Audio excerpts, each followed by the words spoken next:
New Thought Media Network. We are a global broadcast network of positive music, media, and entertainment, inspiring humanity's evolution along the journey of enlightenment and creating a world of love, peace, empowerment, and prosperity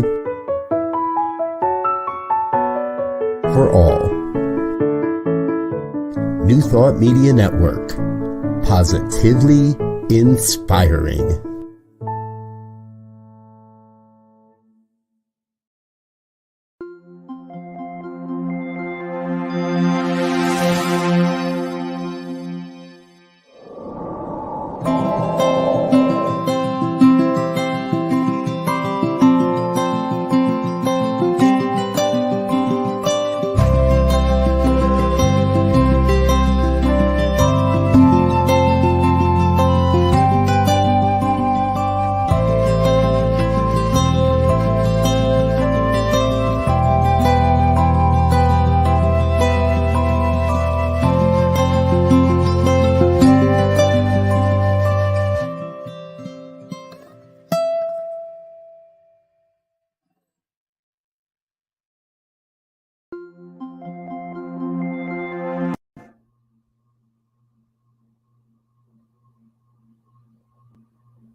Good afternoon. I'm Reverend Barbara Schreiner Trudell, affectionately called Rev B. Welcome to Joy with Rev B. Joy is an acronym for Just One You. I believe the path to joy comes from accepting ourselves as we are, as we were created. So today, as we begin, what I want to do is just share with you my hope for this program, which would be that we would have conversations between myself and many wonderful, creative, beautiful people to discover how we arrive at joy by being authentically how we were created, to honor our emotions, to honor our journey, and to honor all that has brought us to this moment. So I'm super excited. Now, what I believe is that there's only one thing going on, God the good. And so I know that everything comes from that. But I also know that there is in this human journey, grief. There is times when we lose a loved one and the struggle that we go through trying to find our path forward as a result of that journey and the challenges that it brings for us. And we're all pretty familiar with, the ideas of death and also the pathway through grief, which, some of us have heard that it's denial and bargaining and anger, depression, acceptance. Well, today we're going to talk about one more. We're going to talk about regret. And we're talking about that because it doesn't seem to be dealt with in much of the material out there. So I'm really excited to invite a great friend of mine, Reverend Fred Ouimet. We met. Oh, my friend should need some work. Fred Ouimet, who will be joining me to have this discussion. And so it is with great joy that I introduce my good friend, Fred. Hello. Good afternoon, Rev B. Well, I'm so glad. Excited. Very excited to be here. Well, I'm so glad you're here. Now, we were chatting, which is how I got you to come onto the show, as we were chatting about the journey of loss, because you recently had a significant loss in your life. Can you share about that? Absolutely. So I recently lost my baby brother. So I affectionately referred to him as my baby brother. We lost our mother when I was 9 and he was only 4 years old. And so I was instrumental in raising him, in helping him grow through his teens and into his young adulthood. And so it was a particularly strong bond that we had and that we shared throughout our life. And so the loss was pretty big. The loss was pretty big. And what exactly? He's pretty young. Yeah, so he had been sick for probably 2 or 3 years now. His health had been declining. He had diabetes when he was in his 20s. I mean, I seem to have all those genes that keep me young, and he had all of the ones that sort of aged him rapidly. He had degenerative bone disease. He had cancer, prostate cancer, when he was 33, sorry. So he had a lot of health issues. And over the last 3 years, he had quadruple heart surgery. He was losing weight. So there were so many issues with his health. We did not find out until about 3 days before he passed that he had indeed had pancreatic cancer. And so they told us on the Thursday, and he had passed on the Saturday. So it was very quick, and he got to decide his path. You know, they'd offered him treatment, and he said, "I'm sorry, everyone, but, you know, I'm not going to do this anymore." He was quite ill. Yeah. And so we got to honor that process with him and let him know that, you know, that we would be okay.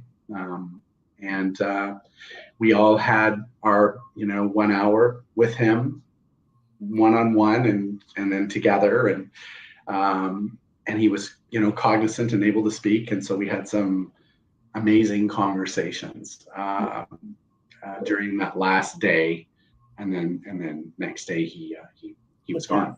It's so challenging. Getting a weird echo. I'm not sure why.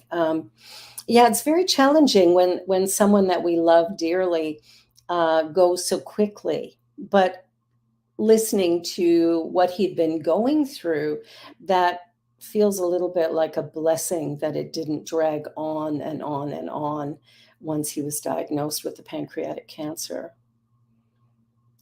Yes, that is true. And also, I mean, I have to say that during that time,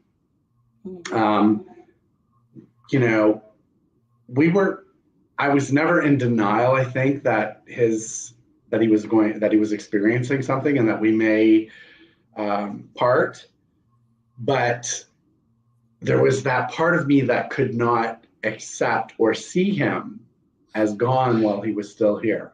Of course. And Now, as you're journeying along here, I wonder if you can speak to the regrets that you've experienced as a result of this, because that's one of the things we talked about the other day was regret. And I think that's pretty common whenever we lose someone, especially unexpectedly. Right. So absolutely. That's kind of the big shocker to me. And I don't know why I didn't know it. You know, I did my thesis actually on grief. And so, I mean, I did Elizabeth Kubler-Ross's, plus I've experienced a lot of grief in my life with, you know, family and friends and mother and, you know, grandmother, mother figure and all of this. So I kind of thought, you know, I had the book on it, right? And I remember thinking, well, how come I'm feeling this when I wrote the book? Like, shouldn't I get an exemption or a pass? And I could feel each stage of grief, you know, come up, and I could allow it to come up. And I'll tell you why in a minute. But the one that really took my feet, took the feet from under me was regret. I had a tremendous amount of regret. And what's interesting is that since you and I spoke, Rev B, even since that time, you know, the regret that I feel keeps coming back. And, you know, this week it was, I mean, it showed up in, why didn't I have this discussion and this discussion? And why did I tell him it was okay to sleep when I was with him at that last time? And why didn't I address this and this? And I thought, my gosh, like you spoke to him so many times over the last few years as he was dealing with his health issues. You probably did address it somewhere, but it's just, you know, it's just part of the process. And it's not one of the stages that they talk about in anything that I've written. No. And so I mean, I feel like I could write a whole new chapter in my in the house of grief, and call that room regret. So there's sadness and anger and all the other things that we can identify, denial and all of that. But regret is its own room. And what's interesting is that almost everybody who's lost someone that I've had a conversation with all talk about, I wish I was there, or I wish I would have said something, or I wish I could have said one more time, or I wish, and it's just grief's way of presenting you. I look at it like it's a mirror, right? And grief, ego, all of those things, they want you to be held down a little bit. But it's like the layers of an onion. We talk about that in Science of Mind, right? And it's like layers of an onion. It just keeps peeling. And regret is no less of a layer than any other layer.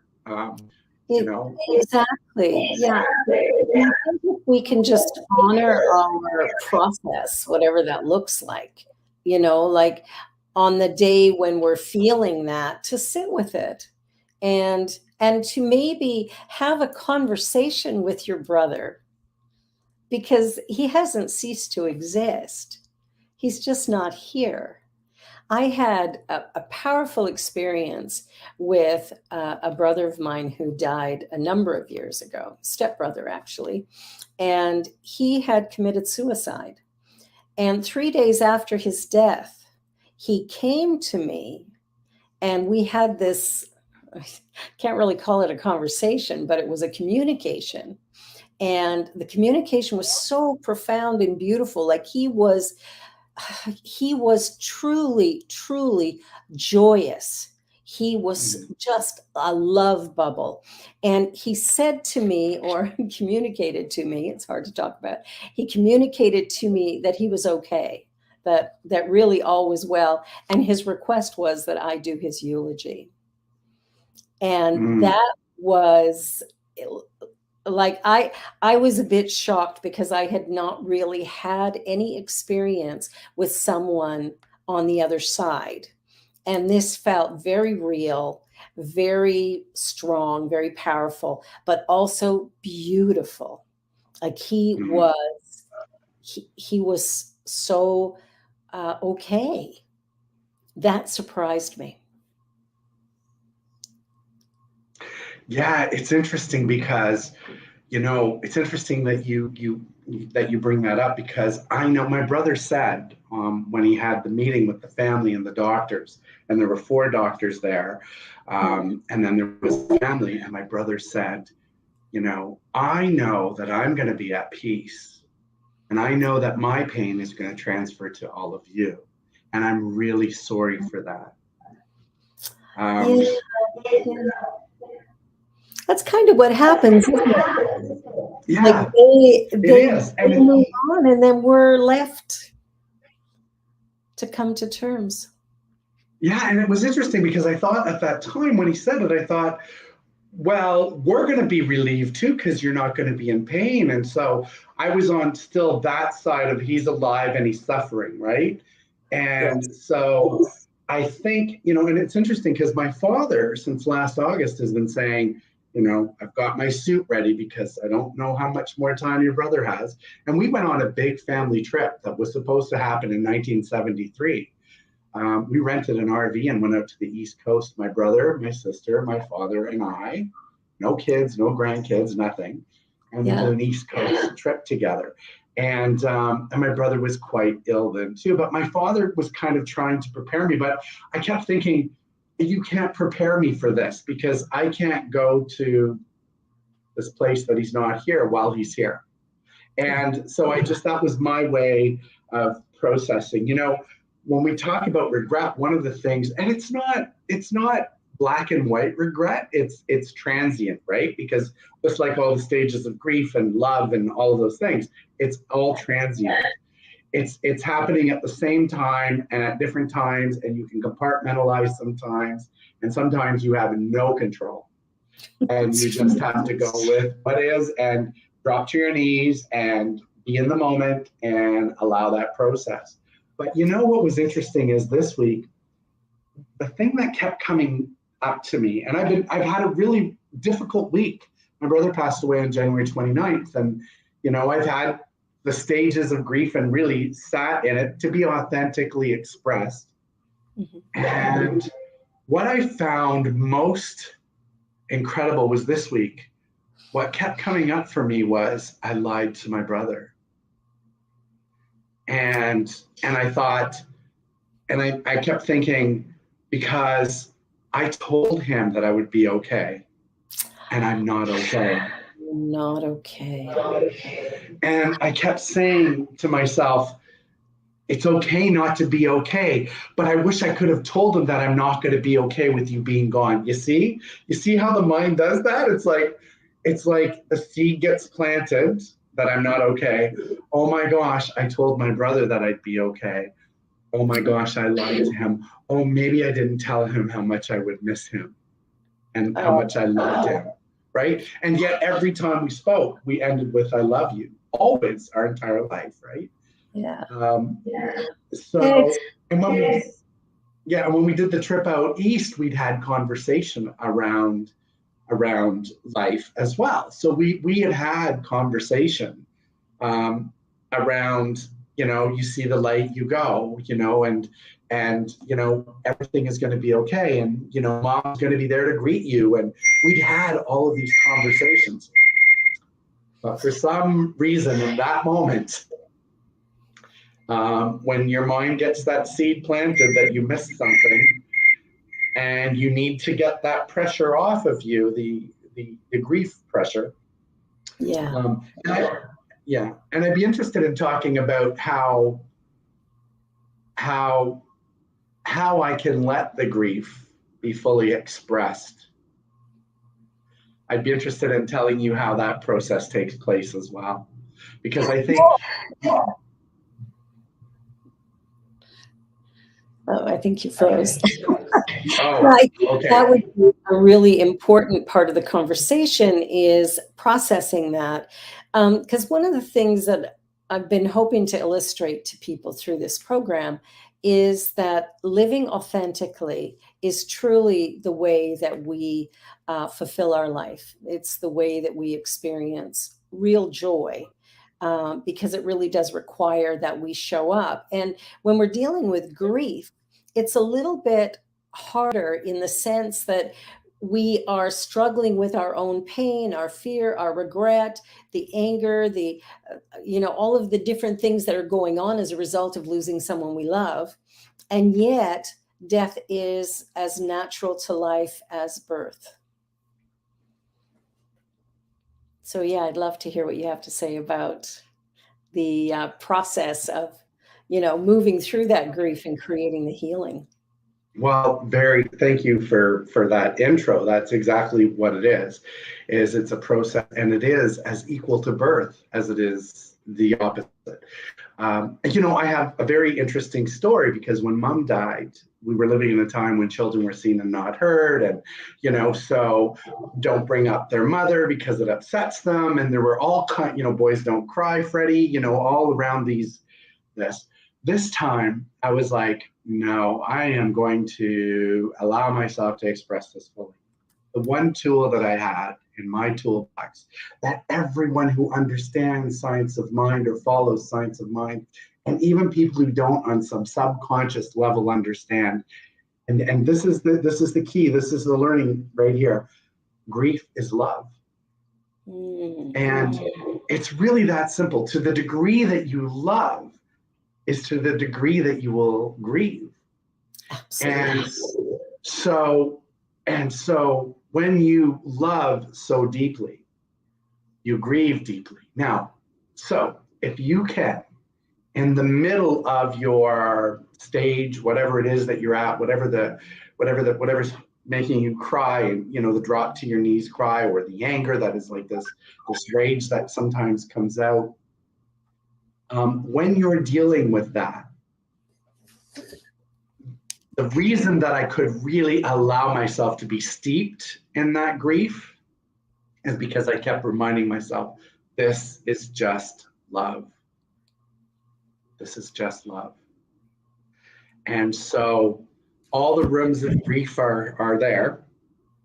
The foundation of the house of grief is love. And as long as you can remember that, then you can really allow yourself to go to that place. You know, grief is ugly and messy and dirty and not easy. And it is, you know, it is painful. And you want to leave the pain. We're taught that, you know, as you think, you create. So therefore, why would you allow yourself even 2 minutes and being upset? But it's because it's the truth. There is no spiritual bypass. There is no bypass from this. And here's what happens if you don't deal with it from an authentic, truthful, loving, self-loving. Trust me, self-loving is required. If you do not allow yourself to get there, then you are not allowing yourself to truly express the love that you really feel. The only way to heal is to really look at all of it and say, you know, this is freaking horrible, right? I don't want this, but yet I know I'm in it, and I know that I'm experiencing it. So you can either fight it and resist it, and there's that urge and temptation to do that, or it's like, no, Fred, you can sit in it. You can take the hour you need to sit here and, you know, cry your eyes out because you just saw something that reminded you of your brother, and now you're gonna go there, right? And then you think, and then you have these moments where you're thinking, you know, oh my gosh, like I am almost over this. Like I can breathe again. I can feel. I'm looking at nature. I'm looking at spring come up. I'm like, I feel really good. And then you'll see, you know, I'll see a motorcycle go by, and I'll go, oh my God, Francis, love motorcycles. And then I'm down on my knees, right? And in it again. And you know, it's hard to, and here's the other thing. I found, you know, some of my closest friends I didn't go to release, because I'm like, no, I'll need them in the long run, right? But I found a few key people who showed up in my world that I could fully express my anger, my joy, my, you know, all of it. Yeah. And that was such a gift, because just knowing that I could call someone and go, I am so angry about this. And I will tell you another thing, when it comes to anger and regret, sometimes you think it's about the person. But it's like suddenly you're angry because you're dealing with a customer service rep who's kept you on hold for 3 minutes. And you're thinking, you're going to rage, and I'm like, wait, this isn't me. I don't, this is, what is this? Who is this person? This calm, loving, kind person that I identify with, and all of a sudden I'm feeling this rage. And I'm going, oh, hold on a second here. Here it comes. You're still on this wave. Just let the wave go. Let it expand. Sit in the room for a while. It's okay. Yeah. You know, this place, right? And isn't that the same? Yeah, that's the thing with this journey that we do, right? There's that when we have a deep hurt, oftentimes we will act out in a way that is highly inappropriate to what's going on in that moment, but it's coming from a deeper pain. It's coming from somewhere else. And you're absolutely right. If we can sit in it, when the pain comes up, it always reminds me a little bit of the ocean. You know, you're walking along the shore, and, you know, you're not even getting your toes wet. So you venture out a little further, and then it's, you know, lapping at your toes a little bit, and, you know, you're feeling kind of good. And then all of a sudden a huge wave comes in and smacks you to the ground. And it's like, where did that come from? And that to me is grief. I remember when my dad died, which was when I left CSL Toronto. My dad died, and it was a really difficult time for me. And, you know, I thought I got over it all. And last year, I mean, it's been 10 years. And last year I was talking to somebody, and all of a sudden the wave hit me, and I had not experienced it in probably a couple of years at least. And all of a sudden there it was. But the most important thing is just to be with it.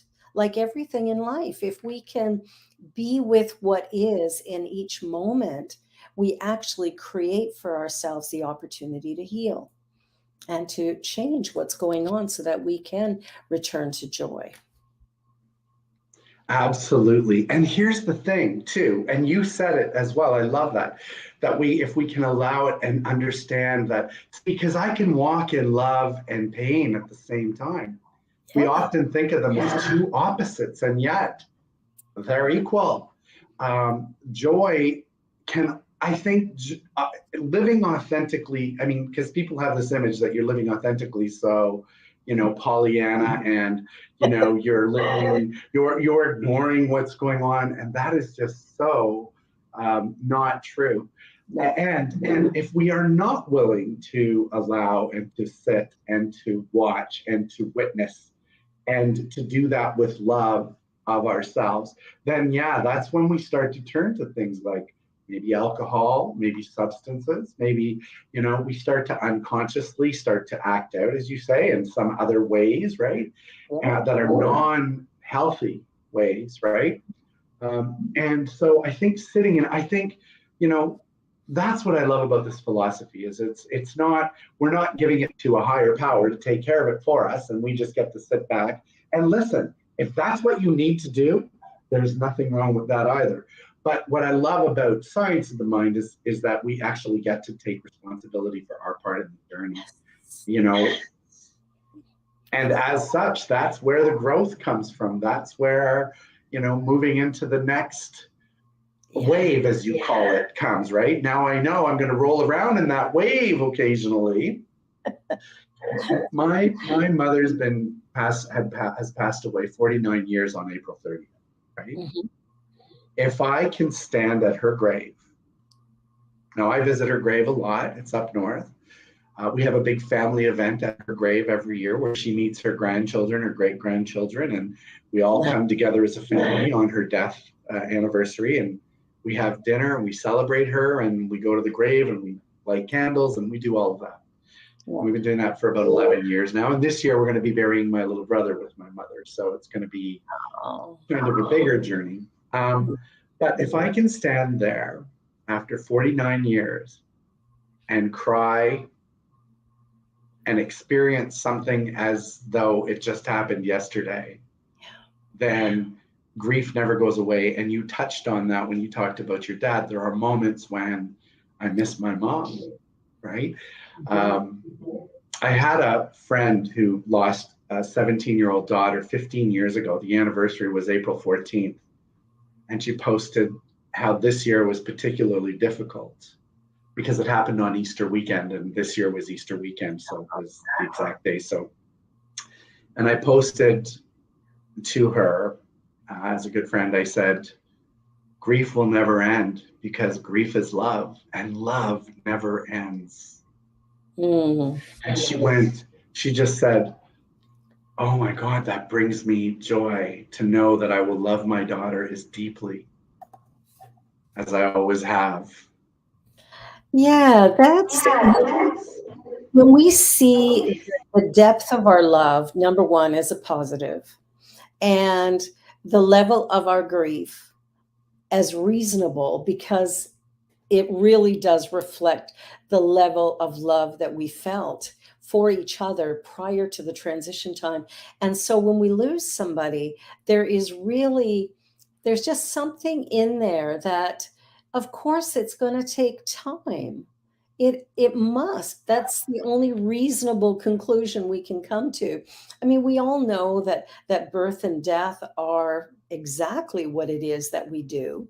And yet, for some reason, there is a hesitancy on our part to acknowledge death, to talk about death, to be in conversation about what it is, what it means, how it feels, and to be honest about it. And I think being honest about the dying process and how everything works for us is so essential, so essential. We're going to go to a quick little break here. We have been talking about grieving and regrets with my dear, dear guest and wonderful friend, Fred Ouimet. I know I said that wrong. And we'll be back in just a moment. You're watching Just One You, Joy with Rev B.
Well, today we're talking about grief and we're talking about the process of grieving and what it brings up and how it feels and how to deal with it. And my wonderful guest, Reverend Fred, is sharing with us his personal experience of grief and grieving. And Fred, we were talking about the how it seems to come in waves and how although it sometimes sort of slips away, but then it tends to come back when we least expect it. What can you say about that, or how to maybe go through it easier? Is there anything that you can offer there? Well, I would say I think we touched on it a little bit, how we really need to be present as we're going through it, and to really sit in it. It's like a wave. When a wave comes in, sometimes it catches you off guard. This happened while I was in Mexico in February, by the way. We were playing in the waves and, jumping into them as they were coming, and they were like, fairly decent. And then one wave came that was so unexpected and so big that we tumbled. And I was thinking, I thought I lost my bathing suit. It was that look out, beachgoers. But it was like one of those things where I was like caught me unexpected, and one of my friends went down and scraped his forearm. It was just that strong. And but when that wave might come again, it's how do I go into it, right? So that you're not caught where you're like I said to you, fall to your knees, right? But ride the wave. So I learned very quickly that if it's a big wave and you see it, you go, oh, here it is. And what you need to do is to jump as high as you can and then ride the wave in. Allow the wave to take you in, right? So grief is kind of like that. It's like, I don't know how long this is going to last, where I am completely feeling blindsided, or here it is again, but I can see it coming now because I can feel it.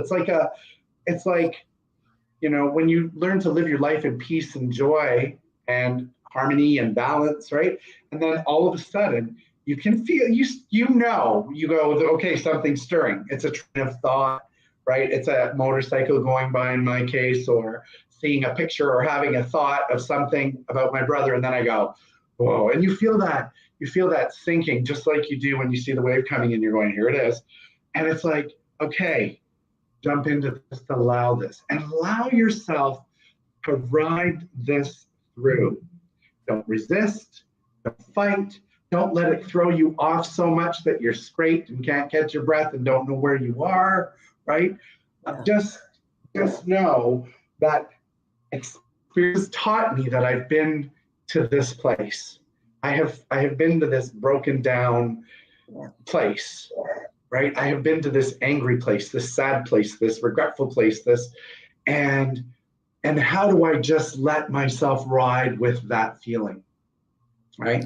I came back in February. I came back and I had a healing shawl, this little healing shawl that my brother had, and that his stepdaughter had made for him. And it was in my car. I didn't realize it was in my car. I went to get my luggage out of the car, and I thought, oh, I'm handling everything really great. Like I literally landed, the airplane, and I thought, this is so amazing. I'm doing really well. Like I think I've now turned that big corner. And then I opened my trunk to get my suitcase out, and there was this healing blanket.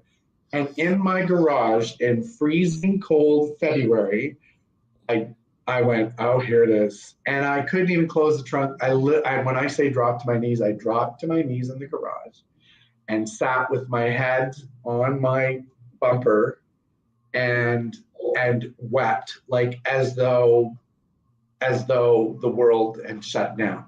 And I kept saying, I hate this part. I hate this part. And then I'm going, but it's love. And I've got all these things, right? I've got all the tools, and I'm going, it's like going to your toolkit and going, everything is disorganized. I can't find it right here, right now, right?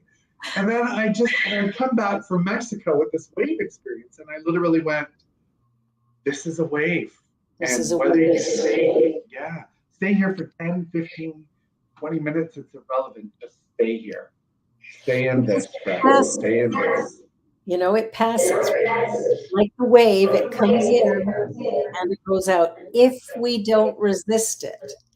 When we resist, then it hunkers down, and then all of a sudden we are having something that will last long term.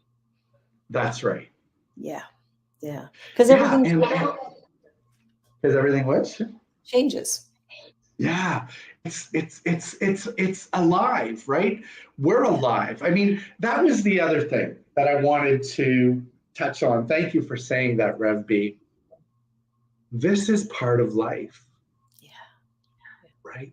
Feelings, however they show up, the good, the bad, the ugly, however we define it. Yeah. It's part of aliveness, you know? You think of life force, like when I think of life force, when I think of my God self or my good self or my whatever name you give it, right? When I think of that I am made of the same substance as trees, as who release their leaves every year, right? They don't go, oh my God, my leaves are gone.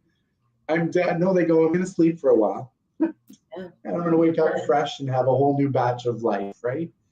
Yes. So when I think of my God self, my good self, my spiritual self, I know that my degree of aliveness is there, right? It expresses itself not only in the joys that life brings, it expresses itself in the pain as well, right? It expresses. I will never get over my brother being gone. No, of course not. Of course not.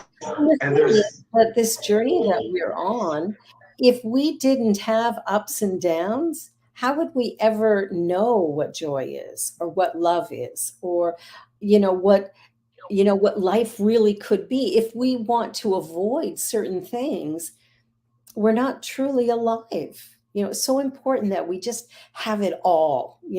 My attitude is I'm here for however long I'm here. And when I leave, I want to leave like an empty shell, like I spent everything, every dime, everything that I had, I gave it into life. That's where I want to be at the end. Absolutely. And spending everything doesn't mean I have to do everything and everything and everything and everything and everything. For me, it used to mean that to me at one point in my life, right? I've got to experience everything. I got to do this. I had a bucket list. I don't even know where it came from. I needed to go to Graceland. I decided that in November. I took it, and I did. Last week I was in Graceland and experienced that. And you know what? And here's the interesting thing about that is we talk about sliding into home plate and, I want to leave it all behind. But you know what? You are absolutely correct, because I just had this conversation this morning with a very dear friend who is experiencing some health issues right now. And I had that conversation about really expressing and really that we wouldn't know good health if we didn't experience the opposite of good health. And I talked about grief, and I said, when you think about it, how much appreciation would we have if we lived forever for what's happening right now? We talk about getting older, and everybody's like, oh, I don't want to get older. And I'm like, well, the alternative just doesn't. I mean, I know I'm going to get to the alternative at some point. We all are going to transition. I don't want to get there too soon because I feel like there's more to do. But if there isn't, then I have spent everything in my tank. And spending everything in my tank sometimes means sitting quietly, reading a book, being contemplative, taking a week off to rest, saying yes to me and sometimes no to something else, which to someone else may feel like I'm letting them down, but allowing myself to be authentically where I am, sticking to my commitments, absolutely. But sometimes you have to say no to that and yes to this. And we wouldn't know that if we hadn't experienced. Well, If we hadn't experienced. Yeah, that's the thing. I think the big importance for us is to ensure that we are always in the now moment. Like this now moment is the only point of power. If I'm living in the past, I'm powerless, which is why it causes us such pain when we're living in guilt or shame or regret or whatever. It's all coming from our history, and there's nothing we can do about it because it is what it is. And when we project too far into the future, we're in the same place. We can't really be powerful there because the future doesn't exist yet. So in this now moment, I have the ability to simply be.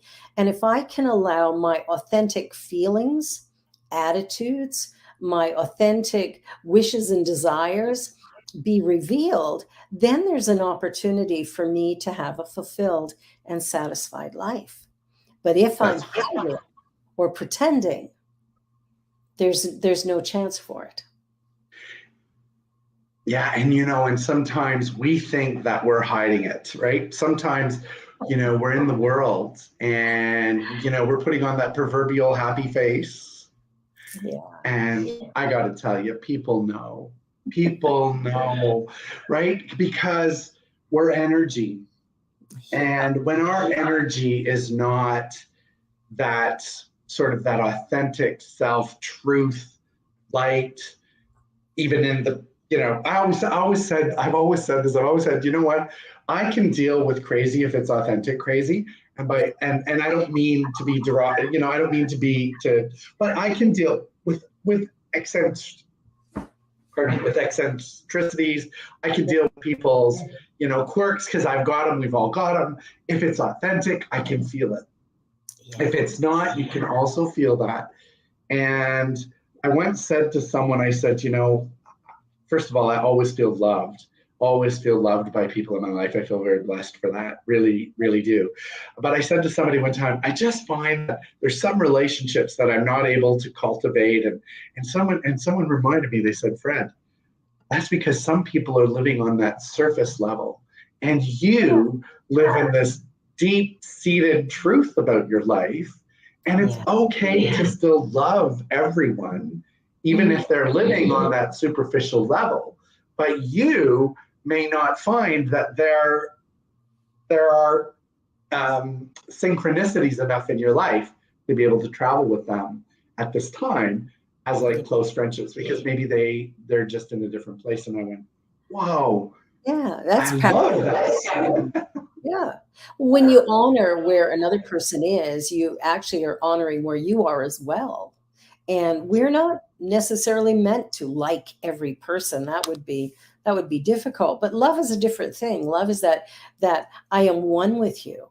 When we recognize, because we teach that we're one with God, we're one with all that is. There's only one thing going on, and we live, move, and have our being in it. And so knowing that allows us to make decisions and choices, knowing that life is always in motion. There will constantly be motion. Things come and go. And that's the constant. Change is the constant. And the things that don't change, well, the divine, of course, does not change. That energy, which sometimes I call Fred. It's funny because some people have trouble with the word God. And so we talk and I'll go, well, it's first cause, it's universe, it's creator. And, call it Fred if you want, but it's kind of my go-to. But, it's helping people to understand that the spiritual path, although it's not always coming across as easy, it is very satisfying and fulfilling because we're dealing with life as it comes, and it will come. We just came through 2 years of lockdown and, having to all of a sudden start wearing masks and sanitizing our hands and doing all kinds of things we're not accustomed to, not to mention not being able to buy the things that we want to buy when we want to buy them, like, soap. There's certain brands you can get, but the one you want might not be there. And it's like just coming to terms with life is an evolving story, and part of that story is birth and death. And when we can just acknowledge that this is what's happening. When my dad died and I did his funeral, we, there was moments of tears, but there was moments of laughter as well, because he was a funny guy. And so I told a joke that was, okay to tell in mixed company. The type of jokes he told, you couldn't tell publicly because they were questionable at many levels. But there was something about that to, go through this process of letting go, but doing it in a way that really honors the individual by laughing and crying, by sharing the stories that warm our hearts, but also, again, deepen maybe what we're feeling in the sense of grief and loss. But it's a journey. It is a journey. And you bring up another interesting point about grief. And I think if there's a takeaway, this would be probably one of the biggest takeaways, other than love, grief is love, and love never disappears. I love that. Is that yeah, and you know what? In that house of grief, it doesn't have to be a bungalow. So love is the foundation. The main floor of grief is like, sadness, darkness and regret and anger and all of those. But there's a second level. It's not a bungalow. There's a second level. And even when you're in the throes of grief on the main floor, the second floor has things like laughter and good memories and life and all of those other things, And so it's important to know that sometimes you have to go to the basement and sit in the love, surrounded by the foundation of love. And sometimes it's okay. And when you do that, you understand that you can go into the rooms of fear and pain and all of those things. But you can also venture upstairs too, right? Yes. You can climb those difficult stairs. And then when you get there, you get to remember the laughter. My brother, the morning that they called us at 4:00 in the morning and said, "This is it, you need to get here." And we got to the room and he opened his eyes and looked around. And, he pointed at me and went, "It's your fault." And that was our thing, right? We would say, "It's your fault." "No, it's your fault. It's your fault," right? And so he went, "It's your fault." And his niece, his granddaughter, who's 15, said, "Oh my God, Papa, you've made a joke." And he goes, "Yeah, jokes. So she read him 3 jokes and he laughed with her, right? They were the corniest jokes.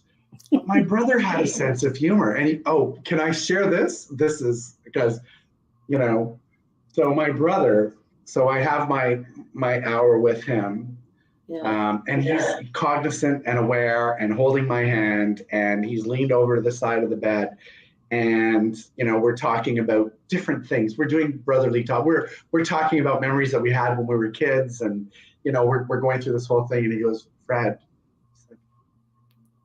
I'm always going to be with you, right?" And I said, "Yeah, of course." And he goes, "Yeah, when you feel the smack up in the back of your neck for doing something wrong, that's me." And I started chuckling. And then I thought afterwards, most people get like when you see a butterfly or a hummingbird or and my brother said, when you feel the smack up the back of your head. But that was him, you see? And that kind of lets me know that he was still who he was, and we still had that relationship, even as he was about to transition, and knowing we both knew that he was transitioning. So I get to visit that room. I get to visit the room of laughter. Yeah. My sister and I, she's a couple of years older than me, and for us to be able to sit and talk about him and bring him with us, bring him, our baby brother's journey, right? And talk about when he came home from the hospital and how I held him and how, right? And how, my mother said to me, "That's your baby brother." And I went, "No, he's not. He's my baby." Because my sister got dolls. I got a baby, right? So there was this whole, right? So this whole life that we've had with him, and we laughed about, when we taught him to ride his bike, and how silly were we? We put him on a bike and pushed him down a hill on a dirt road on a 2-wheel bike and said, learn, right? So he had a little scar on his forehead, and it was from, right? But like, we're thinking, that was like so cruel, but we're like, he did learn how to ride a bike. So we still have access to all of that too. And so when we speak of grief, whatever grief it is, we also, from this point, which is only ever now, because I can't go back and be there the day he passed. I can feel it, but I'm feeling it from now, right? The healing can only take place now, and like layers of an onion in layers. And so if all I've got is right now, I get to look at and walk into any of those rooms in that house called Texas, right? I get to walk in any room at any time and decide on laughter, on love, and then it may be followed by a tear, right? Or, you know, it may be tired, filled with regret for things not done or things I wish I could have done. There could be all of those things, right? Yeah. The idea is I love your program because it's joy, right? It's joy. And we get to that joy as we allow ourselves to live in our current reality, to honestly be where we are and not to avoid it, resist it, call it bad, but really to just be in the experience going, it is what it is. And I can't change that. And I can be with it. My ex-husband died, it'll be coming up to 3 years, and he was the father of my sons. And as he was going through the dying process, which it was really a shock because he was perfectly healthy. And all of a sudden, just out of the blue, we get a phone call that he is in hospital as a quadriplegic. And it was an abnormal group of cells at the base of the skull here that ruptured or whatever. And as a result, severed the spinal column, like caused it so the spinal column couldn't connect with the brain. So he was paralyzed from the neck down. And it happened really quickly. He woke up with a headache. He was supposed to go golfing with our son, and he woke up with a headache and ended up calling EMS because it was so severe and took him to the hospital. The next day, the doctor goes, well, I don't really see anything wrong. They'd done a CAT scan, so we can send you home. And he says, I don't think I can go home. And he went to stand up and he collapsed. He was already paralyzed up to the waist at that point. And by the end of the day, he was a quadriplegic. And by the Sunday, that was a Thursday, and by Sunday, he could no longer breathe on his own. So for the next couple of weeks, they did a surgery. They couldn't correct it. They couldn't change it. And after, I think about 2.5 weeks, maybe 3 weeks, he decided, I'm done. I'm not going to live like this.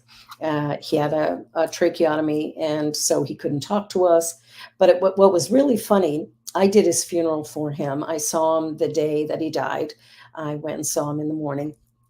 I arrived in Calgary the night before so I could spend some time with him. And he asked if I would do his funeral. I said, absolutely.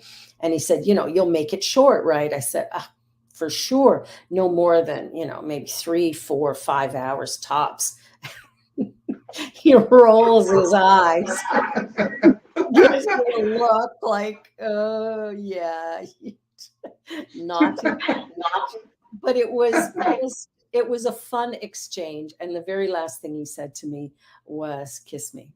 And so I tried to jump up on the bed as best I could, gave him a kiss, and then left him with his 2 sons who were in town, and then his parents and siblings. And they were with him as he walked through those last few hours. But they removed life support at 10 in the morning. He passed at 5 in the afternoon, and they kept him comfortable. He was perfectly fine. And, I just want to thank you for this conversation because it's such an important conversation. So Fred, I hope you have a most wonderful weekend. I'm truly grateful we had this time together. It feels like it was way too short, so we might have to do a follow-up show down the road. But I thank you and I bless you. And I know that you're going to go do remarkable things, and your healing will continue. And the book you write about grief and regret is going to be a very valuable resource for a lot of people. So thank you for being here. And as we close the show today, I just want to remind everybody that I will be here every Friday at 3 p.m. Eastern to share stories of people's lives and how they live them authentically and honestly, and how that creates such a rich environment for everyone who knows them, but also for their own journey. And, you know, if you're interested, every Monday night at 7 p.m. Eastern, my center, the Center for Spiritual Living on the Lake, is online with a live production of Science Mind principles, music, and conversation. It really is a beautiful time to be together. I know that this teaching changes lives, transforms everything about us, and creates an opportunity for us to live to our highest potential. So I invite you to check it out. If you don't know of the Science of Mind, check it out. You will be glad you did. It healed my life.